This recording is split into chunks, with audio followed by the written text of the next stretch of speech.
Welcome back to Odd Wolf Hunts. What it do, Kaizoku crew? This is the first collaborative video between me and Kaizoku Ice. We're making a series on how to collect. This is episode 1. Are you excited, my man? You're gonna be here, by the way, again, here. Somewhere there, With the magic of editing, you're gonna be right here. No, I am very excited, my friend. This is something that's very important, especially with new eyes in the community. We're seeing craziness with One Piece, but also with other trading card games. This is a video that is very much needed. I'm very happy to share this with you, man. Yeah, so just before we start with this series, How to Collect, this is something that me and Kaizoku, we've been wanting to start. And we're doing it right now in our respective studios, home studios. Yeah. But over time, we're trying to go around the world and meet some of you guys. Like, if you collect it, we want to see it, basically. That's the motto. So, but, you know, we're getting a lot of questions. Like, I haven't been on YouTube for that long. I have one episode now that's out, but I did one episode with you, went on Card Lounge, did some stuff with Beckett, but overall, I receive a lot of messages from people because I have a big collection, and I receive a lot of messages of people that want to know like where to start, how to build their collection, if the markets are too crazy, why the cards are so hard to get because the prices are going crazy. Like all these questions, all the FOMO, all of it, we want to address it. And what better way to address it than starting a series on how to collect with pro tips, the 10 pro tips of Odd Wolf Hunts and Kaizoku Ice. Let's get it. Let's get it. You like that, right? You like that. I love it when you're like going at it with your hands. You're like, I love it.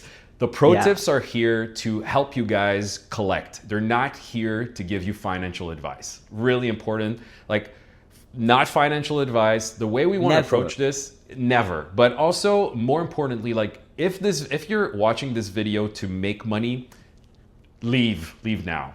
Get out of here. This is really something that we curated a list of 10 pro tips. We're gonna go down the list one by one, and we're gonna end to a bonus pro tip, which is kind of a recap pro tip. But we wanted to make a list of 10 pro tips, not for you to like navigate necessarily like the market. It's part of it. It's definitely part of it. But we wanted to make a list of pro tips that make you enjoy collecting. Because I feel like in these crazy markets, sometimes people forget that the goal of collecting is to have fun. It's to follow your gut and collect what you love, right?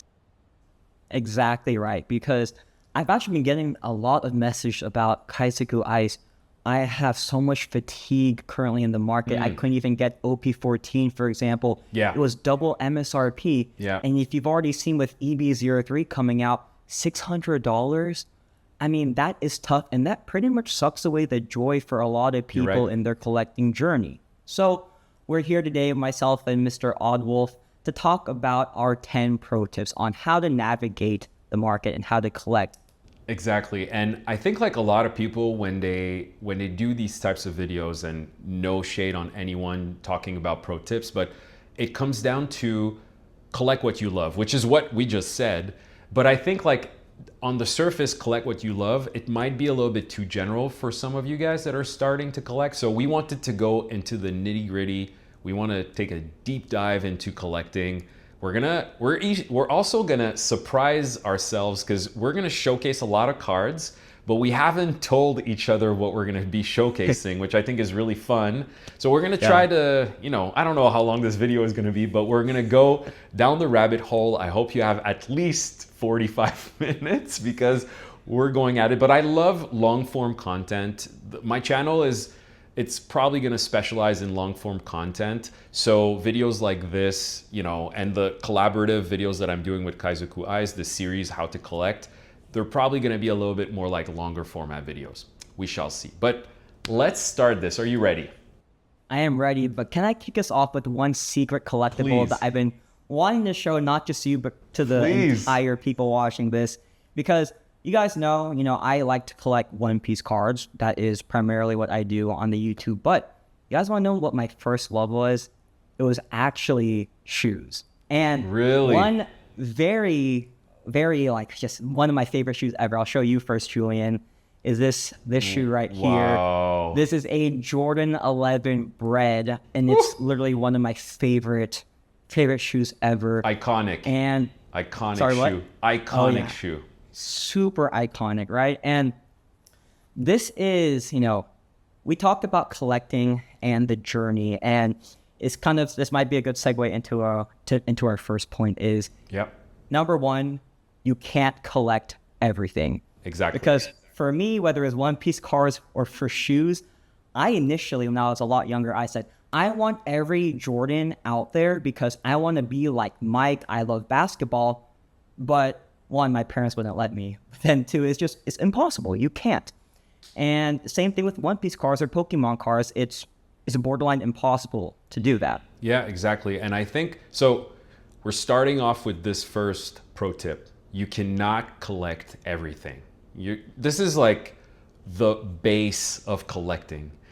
No one in the world can collect everything. Like no one. Even like very, very deep pocket collectors cannot go and collect everything because sometimes some people won't sell. Like I own some very rare stuff that I will not sell to other people because it's too important to me. It has a nostalgia effect that I don't want to share with other people. It's my collectible. So this is like the first thing you have to realize. I think a lot of people, when they start collecting, they get overwhelmed because they're like, oh, this is beautiful. This is cool. This is something that I want for my collection right now. And then, I'm on to the next thing. And this is, one rule that I live by.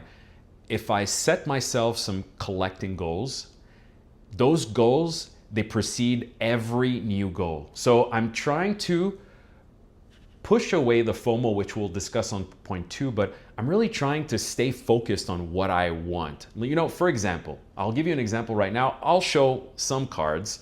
I'm gonna start with some cards like, I'll put this back. This is for later, but I have some cards right in front here that people at home have been looking at. I'm gonna show you. So I showed you these cards this week. This is the Espeon and Umbreon. I'll show them here. So these cards right here, the Espeon GX from Sun and Moon and the Umbreon GX from Sun and Moon, the Secret Rainbow, they're both like incredible cards, right? This is one of my collecting goals. I've been collecting the Rainbow Secret cards for a little while. I have like the Mimikyu Gengar, there's the Pikachu VMAX, I think, the fat one, which is like more common.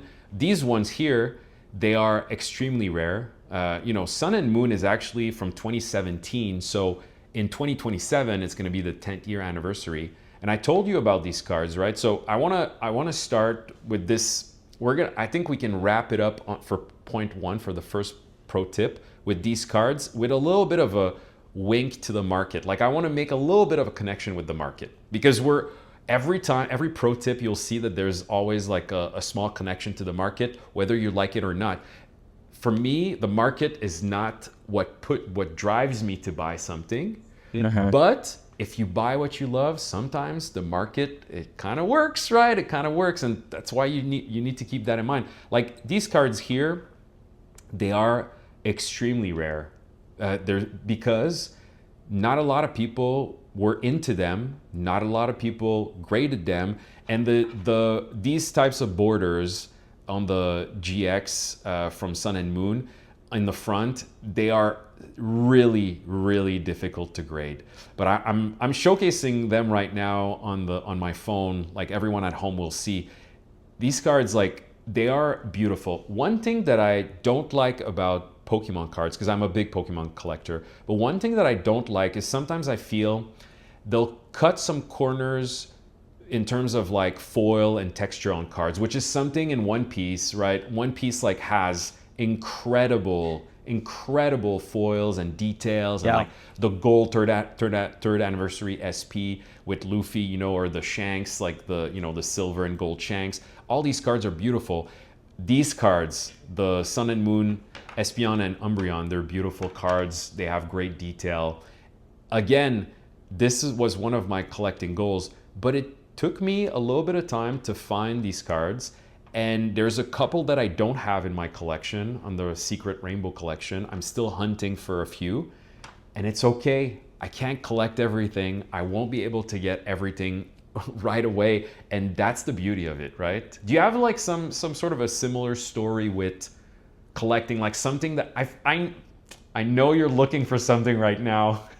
We've been talking about one specific card. I can't say, but do you have something that kind of an example of you trying to like maybe sometimes thinking you need to collect everything, but in the end you remind yourself like, nah, step by step? No, definitely. So it's funny that you mentioned one of my main goals right now. I can't tell you guys what it is just yet because there's not only so many of this card out there, but you brought up a good point, because one thing that I sometimes have trouble with, and I'm sure a lot of other people do also, is that there's always going to be some new thing that comes into the market, right? Exactly. But you should always have a goal. Like, for example, one of my goals was to collect all the Trafalgar Law cards. And I still don't have every single one. But let's say there's a new Zoro or a Luffy that comes out. Wait, you like Trafalgar Law? I did not know that. Yeah. No way, right? No shot. Just a dude with a hat.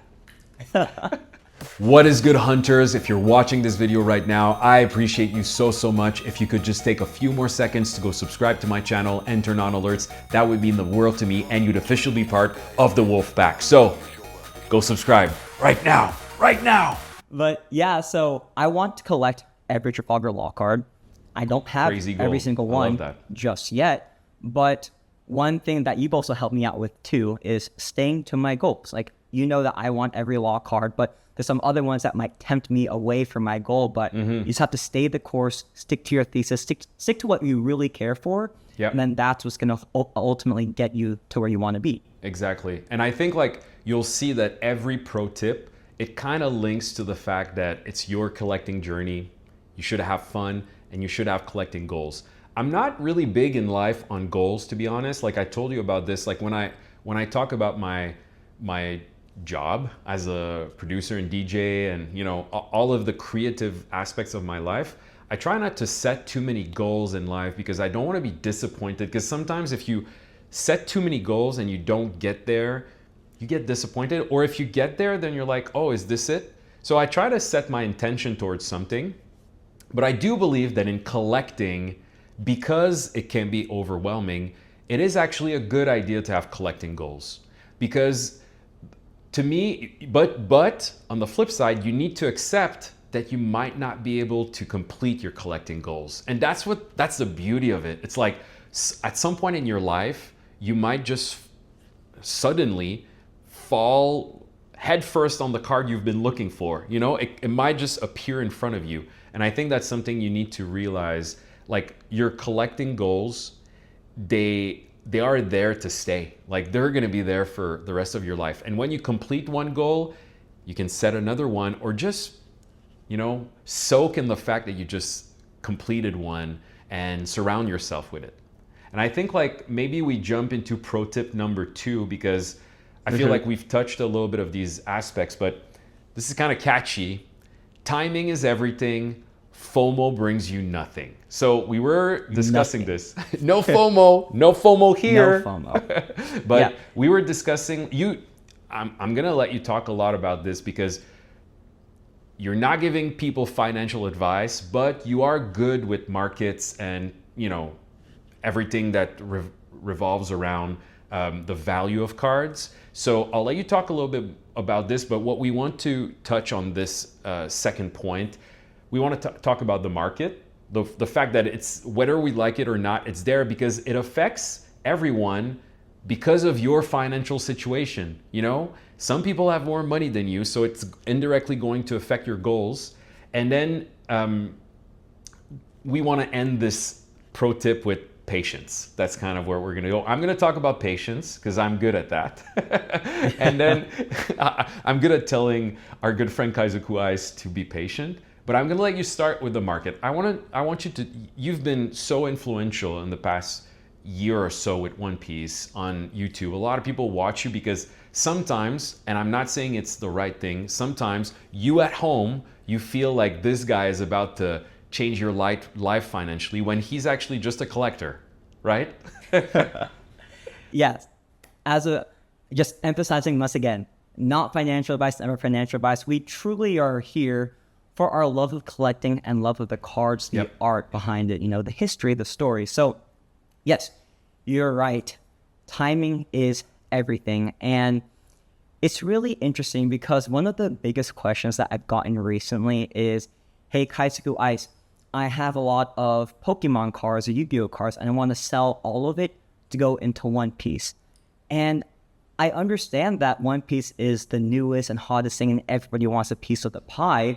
But if you're selling your Pokemon cards, and right now I believe that the market's not the best for it, definitely not like what it was in the past couple of months and years. It's picking back up a little bit right now. Like I'm a big Pokemon collector. It's picking back up a bit, but I'll let you continue.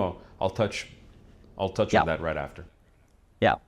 So even, it's picking back up a little bit, but I'd still say it's still a little bit lower than it was at one point. It's definitely cooler than it was when it was the thing last year. You're absolutely right. Yeah.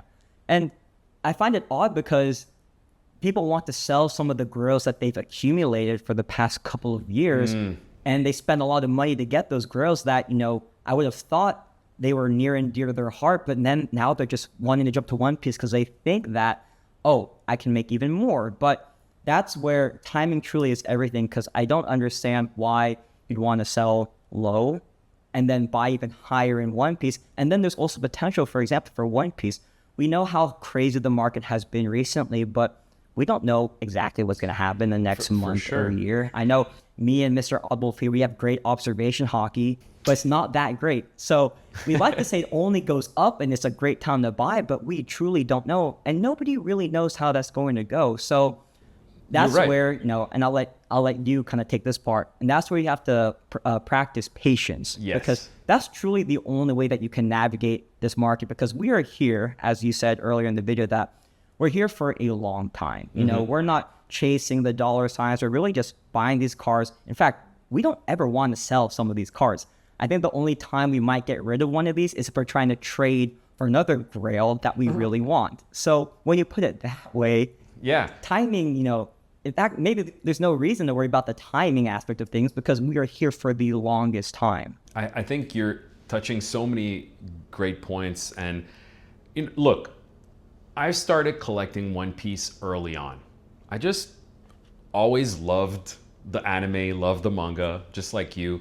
And I was lucky enough, I told you that, but I was walking in this kind of massive supermarket in 2024 in Taiwan, and I saw some people opening PRB01, and I was just like, what is this? And I was collecting a lot of stuff. As you can tell from my home studio, I've been collecting a lot of stuff my entire life, from mangas to action figures, Pokemon, that's something I've been collecting forever. Magic the Gathering, I started in the 90s, yes, a big throwback.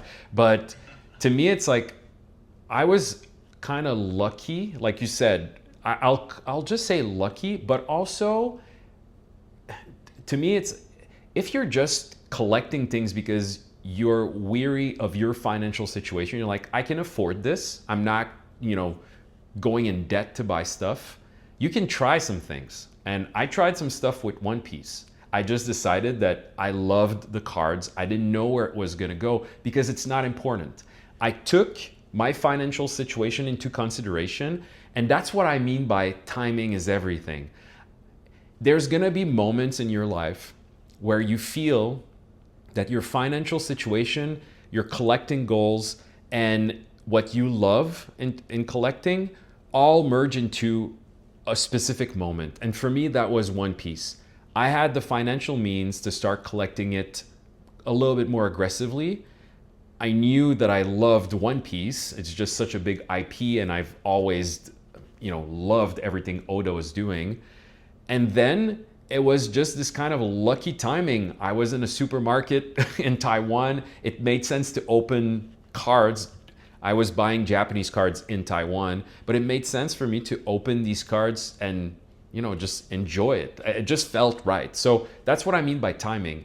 You cannot force timing. If your financial situation is not there at the moment, don't go out of your way to buy stuff on your credit card and then you feel like you need to sell it. If you feel like you need to sell your collection, just like Mr. Kaizoku Ice was saying, because I think that's the answer to your point where you're saying, why would people sell low and buy high? Well, it's because they've put too much money into one thing because it's hype, and then they want to buy something new that's hype. So just look, markets cooling down is a good thing. Not financial advice, but usually a market that's cooling down just means like the bad part of collecting is kind of moving away.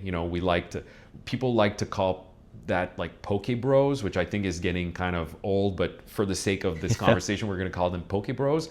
But these people that are actually going from one collectible to another collectible, like one TCG to another TCG, they're always going to be there. Like, people are always trying to make quick money. You have to stay solid. You have to navigate, you have to go forward, because if you're moving backward and you're telling yourself like, why did I buy all these things? I need to sell them right now.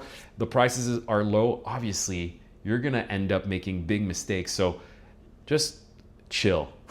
Chill. Exactly. And just real quick to kind of round this session out, timing truly matters so much, I think, in also influencing when you want to potentially buy or sell something. I know we don't really have a plan to sell anything, but for example, one card that I'm going to show here to you real quick, and then I'm going to flip my camera, is the pre-errata Luffy, right? The good old pre-errata Luffy. Yeah. I put it on camera here. So this is a card, guys, that goes for quite a lot of money right now. Close to maybe 8K. Actually, we don't need we're not going to talk about money too much, but I think it's interesting to talk about this card specifically because it started in the hundreds. Like, you and I got copies in the hundreds, and now this card is selling for, I think I saw an auction today, it's close to like 8K, around those amounts, which is insane for a card, but it's absolutely nuts. And the thing I wanted to bring up is, timing is everything. You and I were very fortunate to get the timing right on this card. We bought it not because we thought it was going to go to infinity. We bought it because we said, oh, it's a cool Luffy card. We've talked about how it's the cover art for Romance Dawn. So that's another reason why we bought it, right? Exactly. So because we got in for so low, we don't really care too much about how high it goes or how low it goes, because we had the timing. You could say we timed it right, but in reality, we got the card that we wanted, and that's what naturally happened over time, right? Mm-hmm. So we're fortunate because now we don't have to stress too much about the dollar sign behind the card, because it truly just doesn't matter at that point. You're absolutely right, and I'll even add that when you're collecting things, it can be anything. When you're collecting something, if your goal is to collect everyone else's goal, you have a problem, because what kind of fun is that? What kind of fun is that to collect what everyone else is collecting? Try to find something that resonates with you. And you know what? I want to show people something too.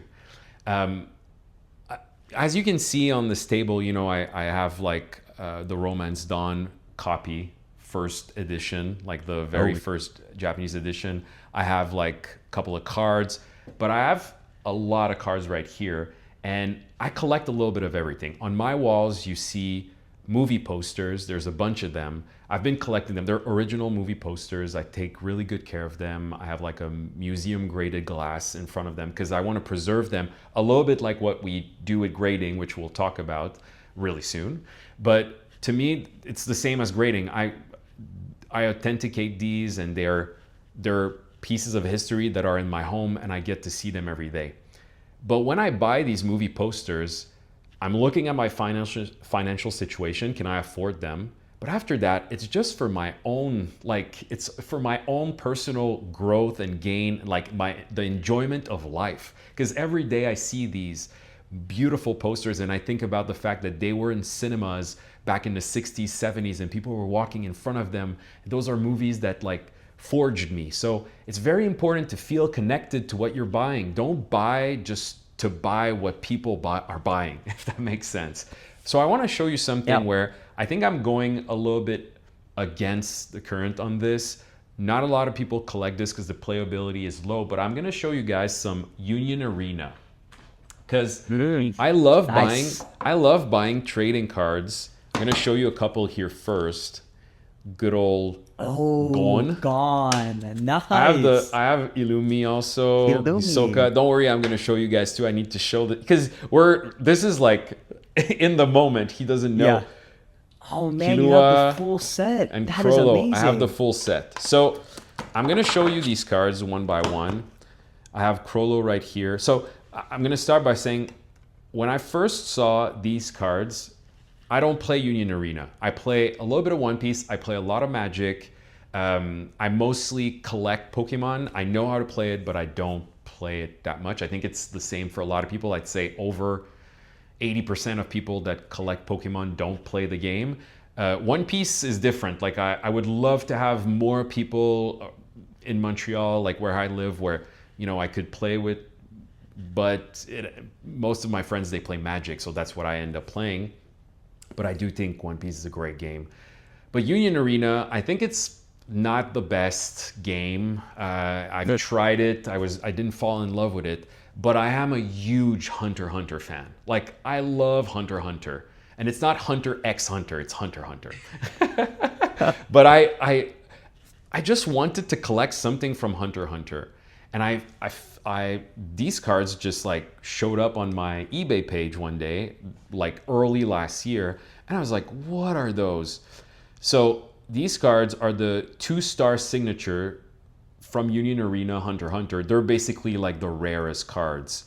But they're still very affordable because not that many people buy Union Arena. But I'll show you these cards really quickly because I love them. Look, if you're a fan of Hunter x Hunter, like, why not own these cards? Look at the quality of these cards, the texture in the back, the gold signature from the artist. It's just something, it's similar to the Oda signed, it's similar to that, but look how beautiful these cards are. And then there's also a message in Japanese, I think, from the artist on each card with their signature. It's amazing. These cards are beautiful. And I have a full set. I think I have the full set. I don't think they came out with more.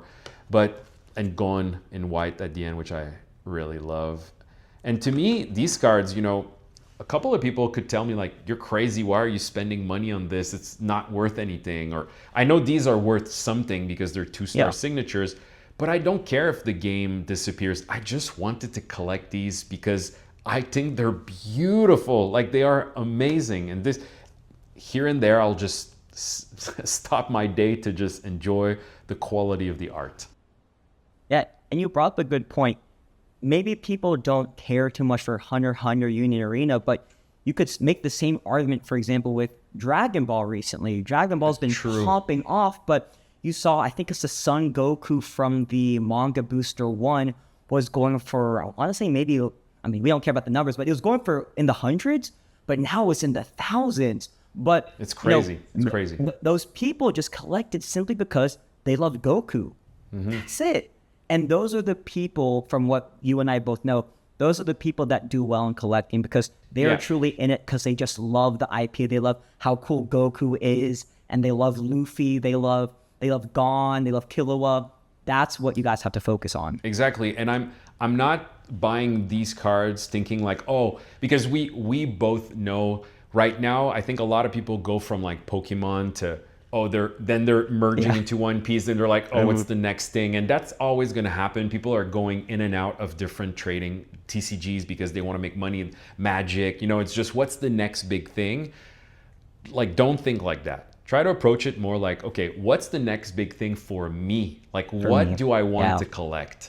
And for Dragon Ball, for example, that's a good example. I have a couple of cards from Dragon Ball, but I'm more of a OG Dragon Ball fan, like the the original you know, the original motorcycles, like the OG 80s retro motorcycles. I have a lot of action figures. I don't know, I forgot the name of the capsules, like the capsules, I think that they call Capsule Corp. Yeah, Capsule Corp. Like I love all that stuff. So I have a couple of those, but you know, I read Dragon Ball when I was a kid, watched the anime. I haven't been in contact with it since then that much. But I still love these cards. So while I was in Japan, I bought a couple. But right now, I'm not really that interested in collecting the hype of Dragon Ball, if there's such a thing. I'm mostly just interested in collecting what I love. So I'm showing you these Union Arena cards. They are not hype right now, but they are to me. To you. And that's the important thing, right? It's hype to you. And now this is a good way to kind of end this segment here about timing is everything. Let's say you do like Dragon Ball. If you were to potentially wanting to sell your beloved Union Arena Hunter x Hunter cards for Dragon Ball, then I think that's a bad move, right? Because don't do that. That's not the right time to do that. No, do not do that. Like if you have, and I would even say, I would go as far as saying, like, if there was a moment in your life where you bought something because you loved that thing, and then you're a little bit tired of that collectible, and it's not the right time to sell it, just wait. Like, you don't need to rush things just to buy the next thing, because you'll get tired of that next thing too if you have that mentality. I don't get tired of what I buy because I truly take a moment to look at the art and I focus on, like, this resonate with me now. Okay, I want to buy a moment in history, like not just the art itself as a moment in history, but I want to buy that little moment. You know, sometimes I'll be in Japan looking at a card and I'll be like, wow, I feel so amazing right now, and I'll remember why I'm buying things. So yes. So timing is everything. That's what we mean by timing. FOMO brings you nothing, guys. No FOMO. Let's jump into, we touched a little bit of, again, we're going to touch these pro tips, like they're going to cross over, but the number 3 pro tip for us is the business of grading. Grading, you know, there's a lot of people that grade their cards, a lot of people that want to make a quick buck by grading their cards. I'll start this convo. I'll let it go. You're gonna take it over. I just want to start this convo by showing a couple of cards from different grading companies. I think that's fun. Okay. Well, right now I still have the Gone here, which is a PSA slab. I think we all agree that PSA is kind of the standard in terms of liquidity. Standard. What I mean by liquidity is, like, if you want to sell something quick at a convention, if you're a seller, everyone knows PSA. Even though I feel like PSA, to me, sometimes it's a little, like, overrated. I'd say I don't want to throw shade. I own a lot of PSA cards, as you can see, but I feel like since they almost have a monopoly at this point, sometimes I feel they don't really listen to everything we have to say as collectors. But it's not my place to say these things truly. Like, I can have my opinion, but I just hope, like, at some point they listen to all of us collectively. Like, I think there's collective pressure right now to tell them, like, hey, don't change Beckett, because we love how Beckett is. Please. I know that Beckett, Beckett and PSA, just so that we're clear here, and I'm going to show let's show a Beckett's slab right here. I have, like, a Japanese Perona gold leader here. Those have been popping up from the 25th collection, nice. 25th anniversary collection, but it's a Beckett 10, pristine 10. So I'll put this here. But a lot of people make the mistakes thinking PSA bought Beckett. No, it's the parent company that's called Collectors at the top that bought the Beckett company as we know it. Hopefully, there's, like, kind of a wall between the two, and Beckett doesn't change, because we love what Beckett has been doing. So I have the PSA slab, the Beckett slab. I'll show you guys a more random one. This is a Luffy SP. Oh, nice. But it's an ace graded Luffy SP. Look how beautiful that is.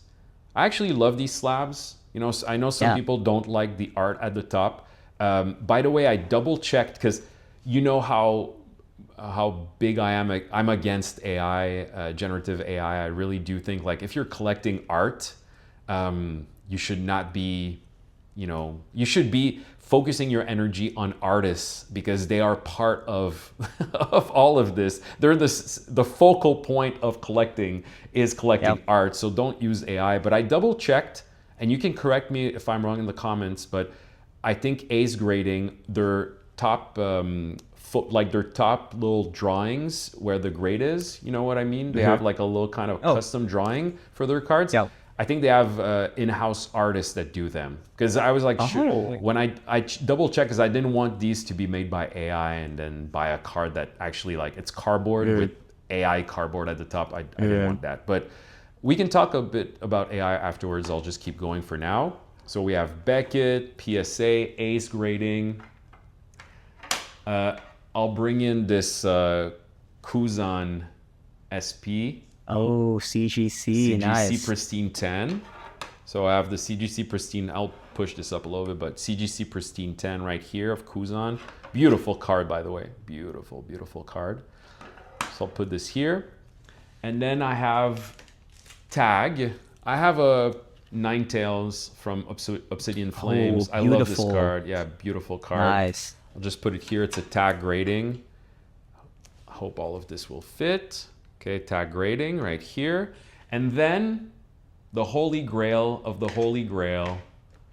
There's other companies, like there are other grading companies out there, but these are the most important ones at the moment. Like Ace is actually getting a little bit of momentum, I'd say, in Europe. So I've been buying a lot of cards from Europe, the European market, and a lot of people use Ace.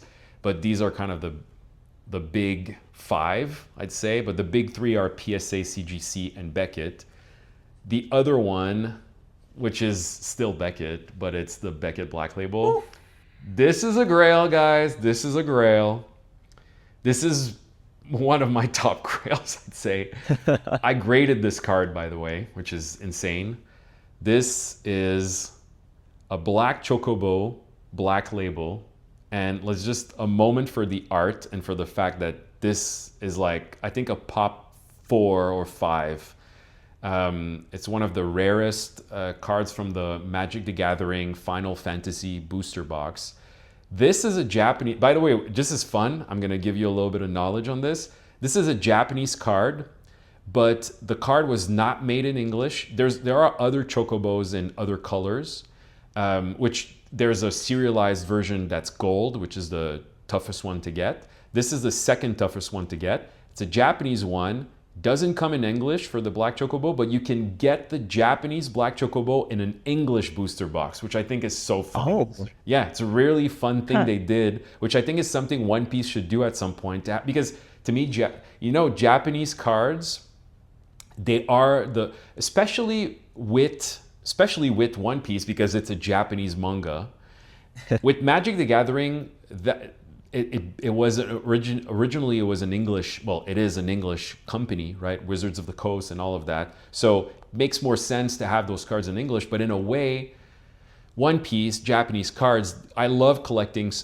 I have some Japanese One Piece cards because I like, for example, this Perona Gold Leaders in Japanese. I like collecting these cards in Japanese because to me they're a direct reference to the manga, right? It's in Japanese. So this here, yeah, it's just a fun thing. One Piece should think about doing something like that because opening a booster box where there's like an exclusive Japanese cards in an English booster box. And so it feels like you're more connected to the Japanese fans too, like of One Piece. And I think it would have been really neat because now, the Japanese and English boxes are going to be released at the same time because everything is picking up. It would have been neat to have something like that where there's an English card in the Japanese booster boxes and vice versa. Pokemon has done that a little bit with I wouldn't say they did that exactly, but they do that with the Mega Charizard and all of that. The text is in the megas, Japanese, right? The text is in Japanese for the English cards and vice versa. So, which I think is really cool. And I'll show, obviously I'm showing like some of the pictures on the side so you guys at home can see. But so these are the big grading companies. Am I missing something, you think? Or it's pretty much, that's the... I don't think so. No, I don't think so. There are a couple of other companies, but these are the ones you'll see on eBay the most. I'm gonna start just by asking you a quick question before we deep dive into grading and why we grade. But I want to understand, like, for you, what does it mean to grade a card? Do you grade a lot of cards? What does it mean? What do you want out of grading? Yeah, so personally for me, to answer, I guess, your second question there, I don't grade too much. The only times that I do grade is whenever my buddies have a submission and I kind of just ask them, hey, can you put some of mine in there? Because, yeah, I'm a little bit lazy. And most of my collection actually is only slabs, and I just get them already slabbed, which might not be the smartest thing to do because you see a lot of people, and it's funny because this title of this point is the business of grading. Yeah. And for a lot of the people, it truly is a business. And 100%. I think it's very clear, especially in the One Piece trading card game, that if you just buy a card raw and you get graded, especially because for PSA 10s, I believe that the gem mint 10 rate's about 90%, sometimes even higher. One Piece is insane. Then you're going to 2x. Yeah, it's insane. Like it's so high. Yeah, sometimes I think recently I saw that I was looking at a breakdown. Sometimes one specific card is going to grade really bad in One Piece for some reason, probably because of the way they cut some of the sheets. But sometimes some cards grade really, really well, like the Goldie Roger manga. It has around, like, at this moment, I think around 71 black labels. 71 black labels. That's a lot of black labels. Still an extremely difficult card to pull. Like, it's a older card which has almost no cards in the pop report, but it grades really well. So I'm thinking sometimes, like, the sheet, the way it was cut, it was probably like all Goldie Rogers, all one, like, cut really well because they were like, there's only going to be, which, you know, this is kind of a theory I have. I think when cards are extremely rare, like when Bandai decides that a card is going to be very, very rare, they probably print it all together on a couple of sheets because they're like, we're going to cut these really well. And after that, it's done.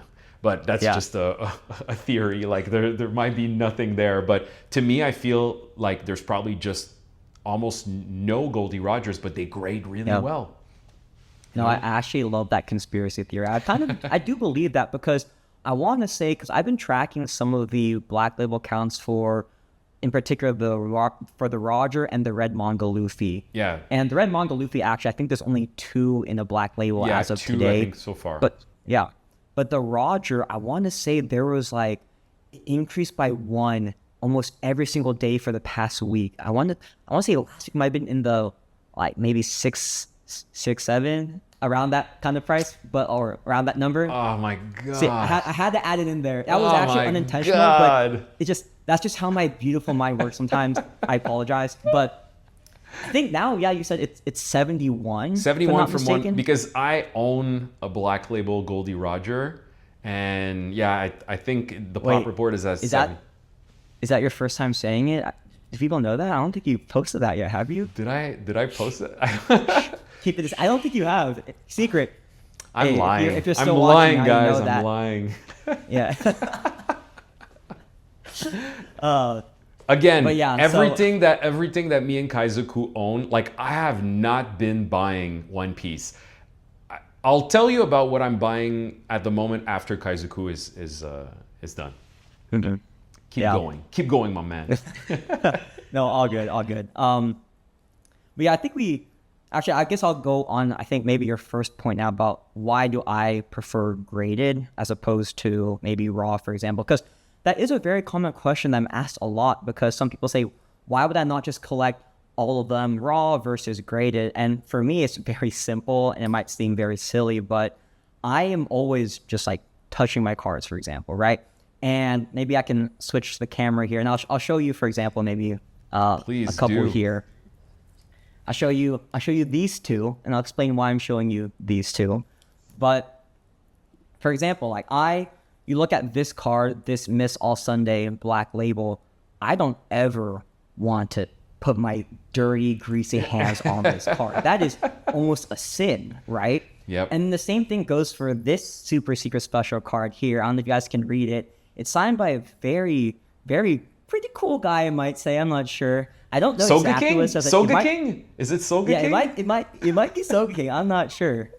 But I think it actually reads here, subscribe to Odd Wolf and Kaizoku Ice. But man, I don't know. I'm just a dude with a hat. But I'm not a dude with a hat, and you need to subscribe to Odd Wolf Hunts and Kaizoku Ice right now. Yes, One, you do. 2, 3. Okay. Okay. There we go. But that's funny. We're trolling. I'm not trolling. But actually, with this card here, like I want to grade this because I actually don't really want to hold it too much at all. Not that it's not the most expensive card or anything, but it has significance to me to the point where I don't want to damage the card at all, because this is a moment in our journey together, and I don't want this card to ever be damaged. So I'm so glad that you. I kind of. Sorry, I'm so glad. I don't want to cut you, but I'm so glad that you got me to sign that card. If it gets authenticated, like it's so cool, because again, pieces of moments in history. That's what grading is for: authenticating moments in history and preventing you from putting your greasy fingers on your cards. Exactly. And that should be the business of grading. And again, we're trolling you guys a little bit with the titles of each pro tip, because we want you guys to have, your brain's going to tell you the business of grading. No, the business of grading, it's not about the business. It's about learning how to grade cards. If you want to hunt for like the gems that are going to be coming back as 10s, cool. That's a collecting journey on its own. But in the end, it's just to prevent these cards to be damaged and to make sure that they are authenticated, so you're not like being trolled by someone. And after that, it's also something to preserve a moment in history. It's not just like to not put your fingers on them, because it is fun to hold a card in your like bare hands. Like I remember grading like I'm actually at the moment I'm grading a super pre-release winner Luffy that I bought way back. Oh yeah.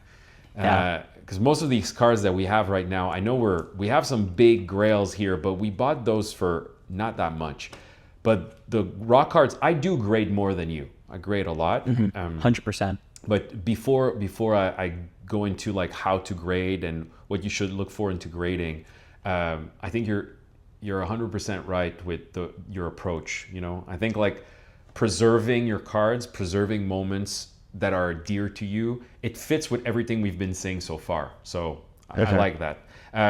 I want to just quickly give you a couple of tips if you're grading, because a lot of people ask me, because I actually own a couple of black labels. But I do own a couple of black labels, and I've been fortunate enough to grade black labels, which is a very tough thing to do. But I want to go over a couple of things. So pros and cons, just if we're going more like into the business of grading, PSA, standard, very liquid, upcharges you. So if you have a grail, they upcharge you, which is insane. Literally, if you don't know this, if you send over your card and it's a grail and it gets a 10, they are upcharging you. So you'll be paying a percentage of the value, which is, to me, it makes absolutely no sense. But they do stuff like this because they have a monopoly. So that's why, in general, I grade with Beckett, which is not like grading. I'm not grading with PSA because collectors bought Beckett. Like I'm still hoping that they remain, that they remain their own legitimate company. I really do believe in Beckett. I love their slabs. I love the fact that the card inside the slab is protected in a sleeve. I don't like the fact that the PSA cards are banging on the sides, like while you carry them. Sometimes they're loose. I just don't like I don't like the fact that they also have, you can tell here, but it's not the plastic. There's like air bubbles. It happens a lot with PSA slabs. I think it's like condensation.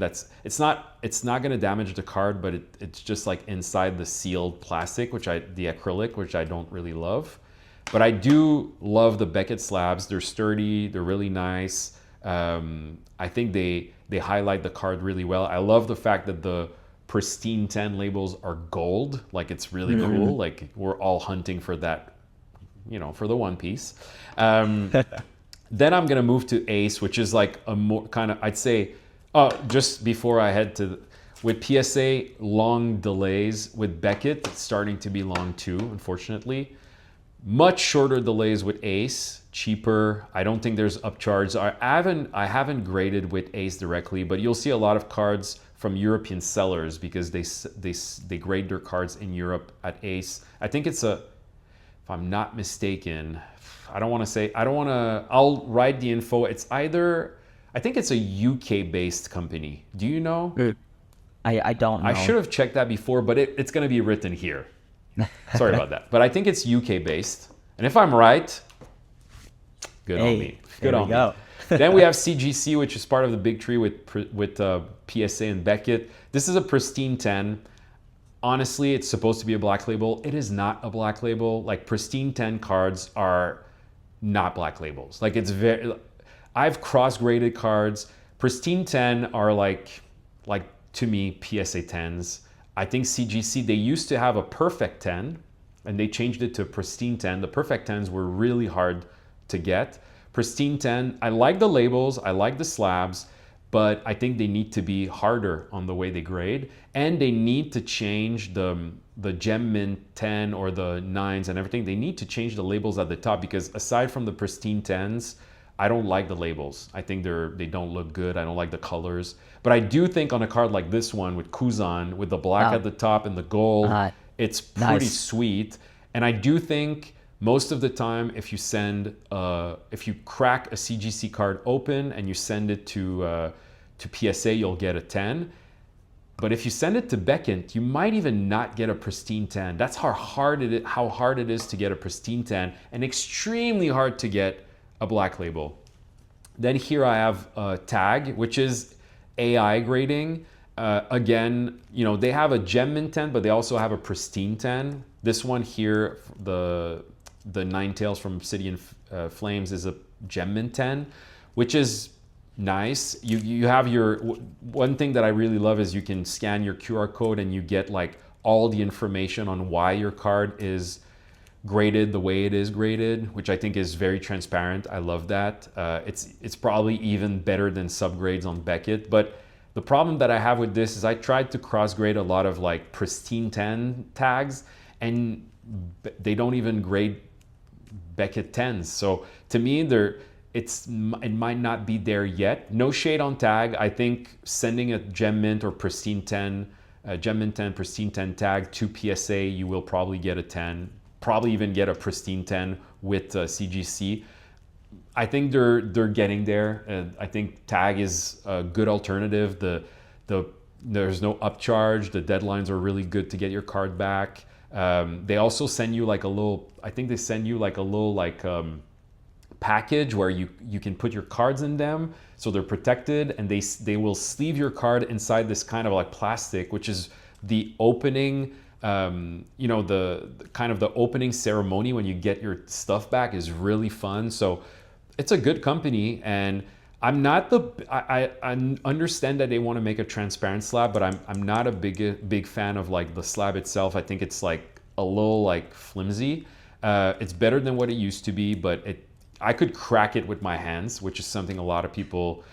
You know, Tag, they said it's not our goal to make a slab that you'll crack with your hands, but at the same time, we want to protect our cards, and I think a lot of people, that's what they want to do. So yeah, just saying. And then to finish, Beckett, I'm kind of putting this in its own category, but the Beckett Black Label, if you have not graded with Beckett, you don't know how hard it is to get a 10, and you don't know how hard it is to get a black label. It's extremely hard, and that's why these cards, they go for 4 or 5 times the initial price, because it is very, very difficult. Those are perfect cards, like perfect centering, perfect edges, perfect corners, and perfect surface. And I would say that at this moment in time, it is still much better than AI grading. I do think they make almost no mistakes with black labels, but it's error is possible, but I have a couple of black labels, and when I look at these cards, I know that like they look perfect. I can look with light directly on the card and I can't find anything. But if you're grading with Beckett, and I'm just gonna finish on this before we move to the next point, and I know this is long, but a lot of people have been asking us for this. Here's a 9.5. This is my Sanji SP. This is a 9.5, and this would probably easily get a 10 with PSA. That's something you need to take into consideration. I know a lot of people don't like 9.5s. I actually, like, pro tip, if you're buying cards, go on eBay. I'm revealing too much. Go on eBay and look for 9.5s. Like, the only one piece that I've been buying right now, almost, are 9.5 BGS, because I know how high the standards are. I usually look for two 9.5s in the subgrades and two 10s. This one has like bad subgrades, but still, like looking at this card, there's a little bit of whitening on the left side here, but the centering, they gave me a 9, and a lot of people that know centering, like when you're going to be looking at this, Beckett is hard. They are harsh with the subgrades. You definitely need to take that into consideration. If you don't want a 9.5, do not grade with Beckett if you're not sure your card is perfect. So, but I do like Beckett. I think it's an amazing company. So yeah, that's kind of it. I think like we should jump into the next point, which I think we've been doing a lot, and there's a connection. But the next pro tip: educating yourself. Yeah. That's a big one, right? And we've been educating you, but what does it entail to you, Mr. Kaizoku Ice? Like, how do you educate yourself? What's the process before you buy a card? Man, it is actually, I think there's a lot of different steps to it, but ultimately at the end of the day, it's just understanding what the card is and the significance and the history. So for example, we talked earlier about the pre-errata cards. There is, to me, and I think you would agree, there's absolutely zero reason for that Luffy to be in the hundreds of dollar range. It just made no sense, especially knowing that it's the first, and at the time, blue bottom boxes were also going for crazy amounts. So if you were able to acknowledge that fact and you educate yourself on the history of the trading card game, you're able to identify situations like that where, oh wait, this looks a little bit mispriced. And then another one I'll show you here real quick. You are the one that actually kind of made me pull the trigger on this one. You're very well aware of this one here. So Luffy. This is the super pre-released Luffy leader. You guys can see here the stamp. First edition, basically, right? Yeah, first edition. First edition. And that was a point that I was going to bring up, actually, is that if you didn't actually go on the One Piece trading card game website, you wouldn't see that it literally says first edition gold stamp, and they don't have that for any other card in the entire trading card game in English. I do know that there's some first edition in French, if I'm not mistaken, but for the English TCG, there is no other first edition. But most people don't. Now, maybe I'm a sicko for that reason, but I am hawking that English One Piece page and just reading it. I am too. Well, to me, I'm a little bit of a nerd. I like that. I have fun reading those things and just learning, but I was able to read that, and I know you did too, and you're like, wait a minute. First edition, there's no other first editions in the One Piece trading card game. It's a no-brainer, and I got mine for a lot higher than you, and it still wasn't that much, honestly, but these cards were just laying around for, I want to say, even potentially lower than $100 at one point, which is insane. Yeah, it's insane. Insane when you think about it. I think like this was one of the first messages. I think it was some of the first messages we sent each other, because he helped me out with the pre-errata Luffy's because I was watching some of the videos, but I had my eyes on the pre-errata Luffy's. And when I saw one of your early videos, I was like, you know what? I'm going to pull the trigger on these, because I had some blue bottom boxes that were going up in price. And I was like, this doesn't make sense. Like the chase card that's actually on the box should also be well valued. This is something you should think about. Like, this is a big tip in the educating section. The correlation between a booster box price and the chase cards. Like, they need to balance out on vice versa. Like, if the cards are too high, the box needs to come up. If the box is too high, the chase cards need to come up. Like, that's always a good way to gauge things. But I remember just like messaging you afterwards about, I was like, dude, by the way, you're talking about the pre-errata, which is a very like early, like first edition card, but there's actually a first edition, my man. Go get it. And I got a couple of copies of the super pre-release, some that I graded with BGS. And they came back as 10s, which is really cool. Oh. I got my copy that's a 10 right now. I got the raw card for $72. And now it's a BGS 10, so that's really good. And I have a few PSA 10s. Later on, we'll talk about the rule of 3, but for now, we're sticking to educating yourself. But yeah, I think you're absolutely right. Like the history and that's the moment. If you want to talk about market, educate yourself. Like if you're buying stuff, it's your money.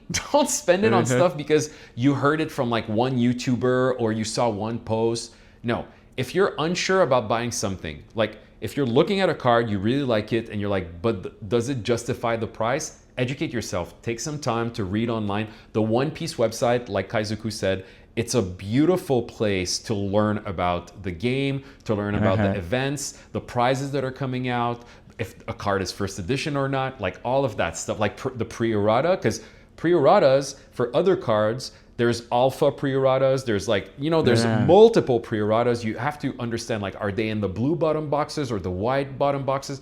All of that is knowledge that you can get online. Take your time, don't FOMO, educate yourself. Make sense? Exactly. Yeah. And that's only, I think there's another aspect to that too, and it's educating yourself on the actual card differences.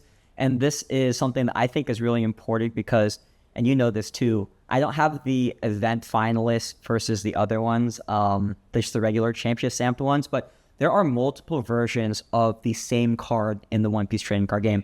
I have a couple here that I'm going to show you here, if I can get them picked up here. So I'll show you first. We have this Brook and we have this Luffy, but they're both very different. So let me flip the camera here. So let's start up with this Brook. So the one on my right has the championship stamp, but you can see that there's no texturing on the card at all. But then you have this Brook right here. There's a ton of texturing, but it doesn't have the stamp.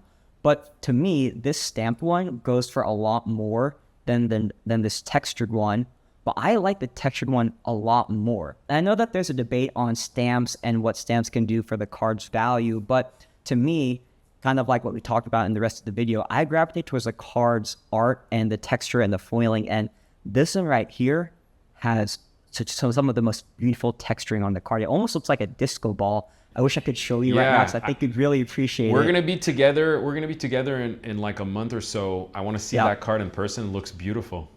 Yeah, it's amazing. And the same one with this Luffy. This one, I just realized I pulled the same Luffy card for this example. So one's supposed to have a first edition stamp in the bottom left. We're done. Peace. Have a good night. Hey, it was a good ride while it lasted. But anyways, there's one. This is the Gen Con one, which a lot of people don't realize actually exists. This one has texturing and foiling, but then the other Luffys, they don't have any texturing. This is the only one that has it.